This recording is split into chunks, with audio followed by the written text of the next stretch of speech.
Omid Scobie just released an op-ed around Endgame and the media coverage, and we need to get into it. There are a few different things I want to hit on from this piece, but we are going to start with what's on everyone's minds, which is what happened with the Dutch version of the book. You can read Omid Scobie's opinion piece at iNews. Omid talks about how confusing it was to be receiving this information about the translation error on November 28th when the book dropped, while he was doing back-to-back press and trying to just get his arms around what happened here. Here's what he says.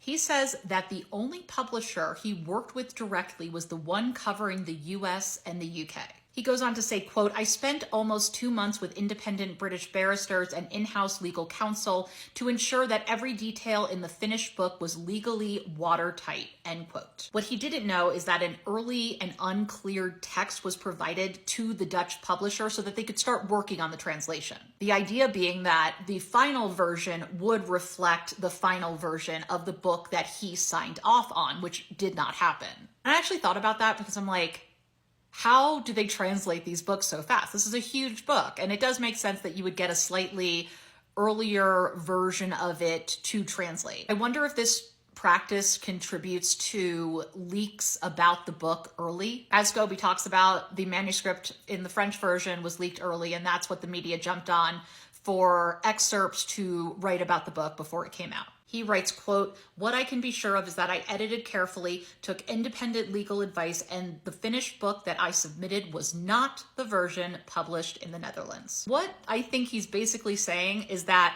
the book that he wrote is not the same book that the Netherlands ended up publishing. So this problem is on someone else. So for all the talk that the British royal family will sue Scobie over this, I don't actually think that makes sense. Something I noticed when I read the book before all of this came out was the fact that several times in the book it says that he wrote this book in accordance to UK law. Why is that important? Well, defamation laws are different in the US versus the UK. He talks about how this perfect storm greeted him when he landed in London to do press, and that people were following his car, banging on the doors of his parents' homes, which is an insane way to react. And he talks about how most of the coverage about his book is not actually the contents of the book, which if you saw my review, the bombshell of Endgame is that it's really not a bombshell. It's discussing the critical juncture that the British royal family finds themselves in right now, some of the problems impeding progress and what perhaps they could do. The bombshell is that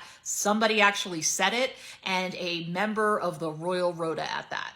Quote, "Have we really reached the point where any criticism of this publicly funded establishment is considered an attack?" End quote. As I've said several times, the job of journalists is to provide a check on power, and that does not appear to be happening right now when it comes to the British royal family. Another good quote, "Is freedom of speech only reserved for those who cleave to an approved narrative?" He also talks about this wild incident on a 2019 royal tour where a member of the press pack slurred at Omid, "Oh, here comes the one who thinks we're all rich."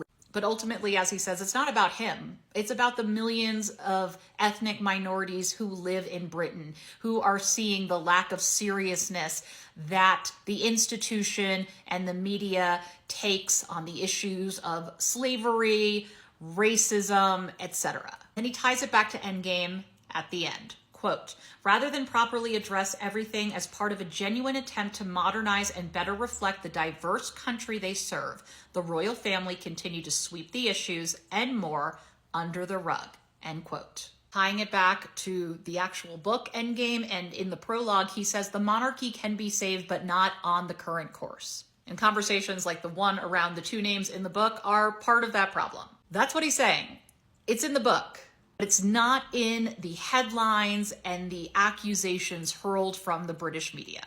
And the fact that any sort of critical discourse, nuanced discourse around the British royal family is completely shut down, that it can lead you to being ostracized, your parents being harassed, you being threatened, is incredibly telling for how fragile the institution must be. You don't have to be pro or anti-monarchy to agree that anything that is publicly funded should have reasonable critique and transparency. Very interesting piece. I definitely recommend you go read it and just hear from Scobie himself.